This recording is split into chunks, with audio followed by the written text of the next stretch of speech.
સાંસદ ભવનમાં 7મી વાર ચૂંટાયેલા સાંસદ મનસુખ વસાવાનો સાંસદ ભવનમાં ઉમટા હોવાની સ્પીચનો વિડીયો સોશિયલ મીડિયામાં વાયરલ થયો હતો। ત્યારે સામે રાજપીપળા ખાતે યોજાયેલા કાર્યક્રમમાં ડેડિયાપાડા આપના ધારાસભ્ય ચૈતર વસાવા કે જેમણે મનસુખભાઈ સામે આકરા પ્રહારો કર્યા હતા, તેની સામે રાજપીપળા ખાતે રાજપૂત સમાજ દ્વારા સાંસદ મનસુખ વસાવાએ વળતો જવાબ આપ્યો।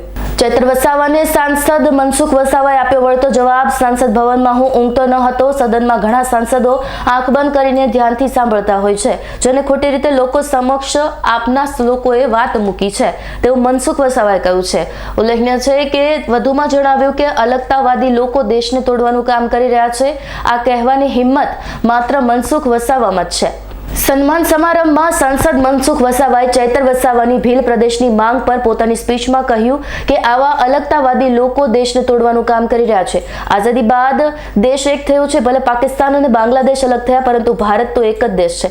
આવા અલગતાવાદી તત્વો દેશને તોડી નાખવાની વાત કરે છે। આ કહેવાની હિંમત માત્ર મનસુખ વસાવામાં જ છે। આવા લોકોને સીધા દોર કરી નાખીશ। ત્યારે ચૈતર વસાવાએ સાંસદ સદનમાં ઊંઘે છે તેવું કહ્યું હતું। તેનો જવાબ આપતા મનસુખ વસાવાએ કહ્યું કે ભાઈ ઊંઘતો ન હતો।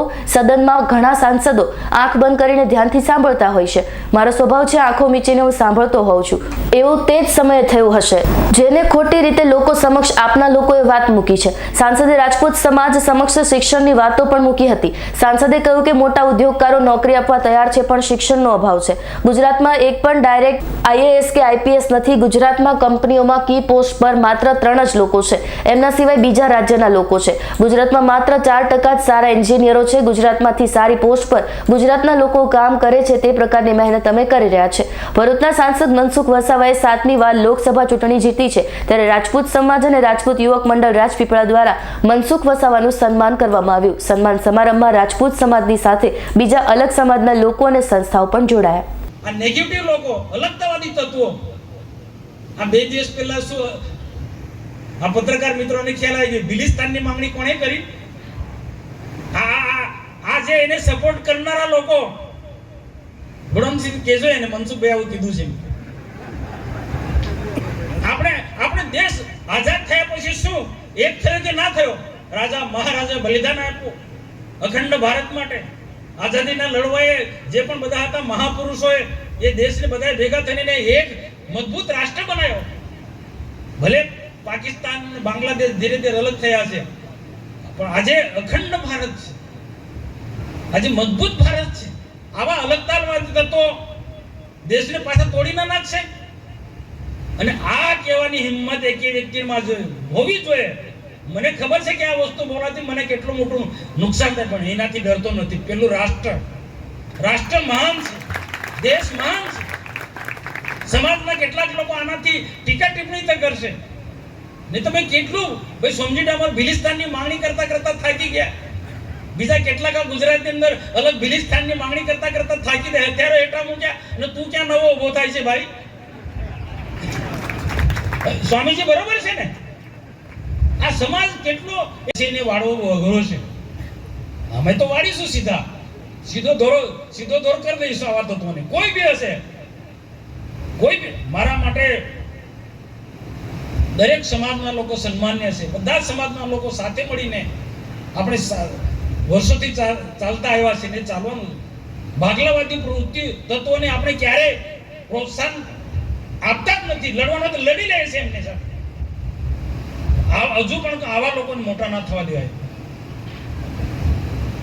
તો મેં સમય ઘણો બધો લીધો, પણ જે જરૂરી હતું ને સમયની માંગ પ્રમાણે મારે જે કહેવાનું હતું તે કીધું। બાકી અહીંયા બપોરનું ભાણું ખાઈને આરામથી નિંદ્રા કાઢે છે।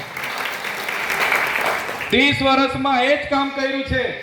લોકસભામાં જવાનું, બપોરનું ભાણું ખાવાનું અને બપોરના ભાણા ખાઈને આરામથી નિંદ્રા લોકસભામાં કાઢવાની। એના લીધે આજે આપણા જિલ્લાની પરિસ્થિતિ આ થઈને બેઠી છે। તબિયત સારી નથી રહેતી, ના તંદુરસ્ત રહેતા છો તમે।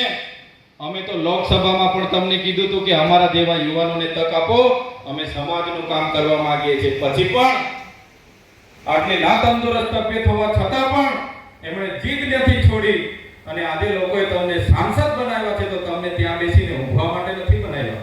અમારે ત્યાં શિક્ષકો નથી એની વાત મૂકો, આદિવાસી વિસ્તારમાં શાળા નથી એની વાત મૂકો, આદિવાસી વિસ્તારમાં સિંચાઈનું પાણી નથી, યુવાનોની રોજગારી નથી, એની વાતો કરવા માટે અમે તમને ત્યાં લોકસભામાં મોકલેલા છે.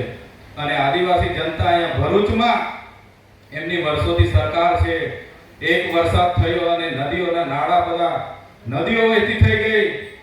એ વાતો રજૂ કરવાને બદલે બપોરનું ભાણું ખાઈને ઊંઘવાવાળા સાંસદને પણ કહેવા માંગીએ છીએ, આવનારા દિવસો અમારા પણ આવવાના છે.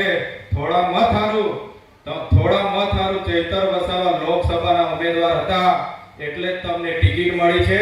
તમે પાર્ટીની કૃપાથી જીતીને જાઓ છો. અમે અમારા લોકોના આશીર્વાદથી ચૂંટાઈને આવીએ છીએ. લોકોને બોલવાના. દીપક જગતાપ, S9 ન્યૂઝ, નર્મદા.